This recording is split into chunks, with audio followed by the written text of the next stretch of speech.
واحد من الأسئلة اللي مفيش انترفيو ما بيعدي من غير ما تتسأل السؤال ده، سواء كنت جونيور سينيور أي ليفل لازم تتسأل السؤال ده في الانترفيو، علشان خاطر الانترفيور عايز يشوف حاجة معينة فيك وفي الكارير بتاعك تكون عملتها. هيسألك يقولك احكي لي عن مشروع اشتغلت فيه، والمشروع ده تكون انت كنت عامل جزء كبير منه وكنت على علم بالتفاصيل بتاعت المشروع ده. احكي لي عن المشروع دوت علشان خاطر التقييم ده هيفرق كتير، او تقييمك في ردك على المشروع ده هيفرق كتير في تقييم الانترفيو نفسه. طيب هو بيسأل على ايه؟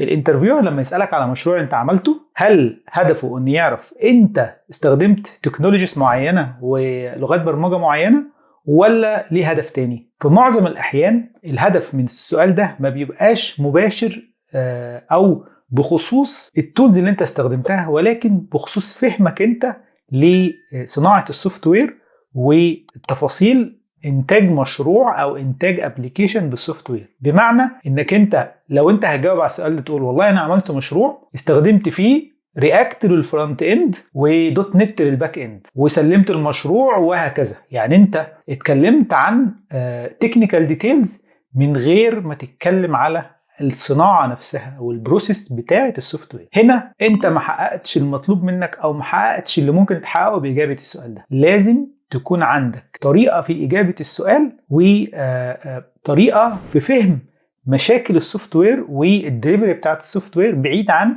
التكنيكال ديتيلز بس. فلازم تكون اجابتك متضمنه ايه الفاليو اللي بيقدمها السيستم ده، انك انت كنت فاهم البيزنس بتاعه، فاهم البروسيس من اولها لاخرها. هتقول انا كان في مشكله معينه او كان في فيتشر معينه الكلاينت عايزها، والفيتشر دي كانت محتاجه حل بالطريقه الفلانيه، فاحنا او انا، ويفضل طبعا تذكر نفسك دايما انا في حلول المشاكل، لان الانترفيور بيبقى عايز يعرف انت عملت ايه اكتر من التيم كله عمل ايه. فهتذكر انك انت فهمت البيزنس بروبلم وحطيت حل ليها بالشكل ما، الاركتكتشر او الاند تو اند سوليوشن ازاي عملته ديزاين للسيستم ده، الاركتكتشر بتاعه ليه اخترتوا الادوات دي، او ليه اخترتوا ان هو مثلا كان مايكرو سيرفيسز مش مونوليث، او اخترتوا ان هو مونوليث برضو ليه اخترتوا الاركتكتشر باترن ده. استخدمت رياكت في الفرونت اند، تمام، ليه استخدمت رياكت في الفرونت اند؟